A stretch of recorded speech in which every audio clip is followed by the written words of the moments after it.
ඔතන ඉස්සරහින් දකුණට. ඔතනින් දකුණට ගියාම තමයි දෙමට ගොඩ. අර පැත්තට ගියොත් කොළොන්න. නෙළුම් කුළුණ නෙමේ බූරුවෝ. මෝඩේ යකෙක් මු. මේක නිකන් ටව එකක්. නෙළුම් කුළුණ ඉස්සරහට ඇදි පේනවා. මේ හැබැයි අපිට මේ නුගේ ගොඩ පැත්තෙන් යන්නත් පුළුවන්. මේ පැත්තේ ට්‍රැෆික් එකක් අඩු වෙන සමහරට හැබැයි ට්‍රැෆික් එක ඇති මේ.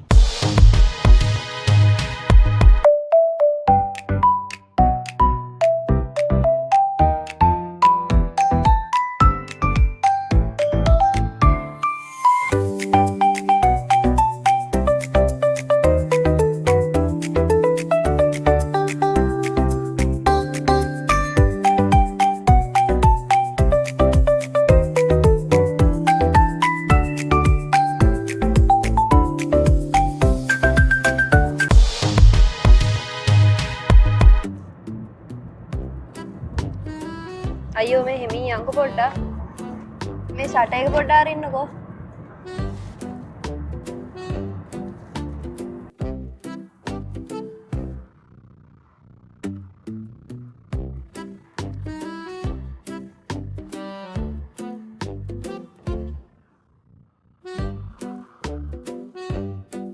මේ වංගෝ ගද්දි පොඩ්ඩක් හිමින් ගන්න ඔළුව රිදෙනවා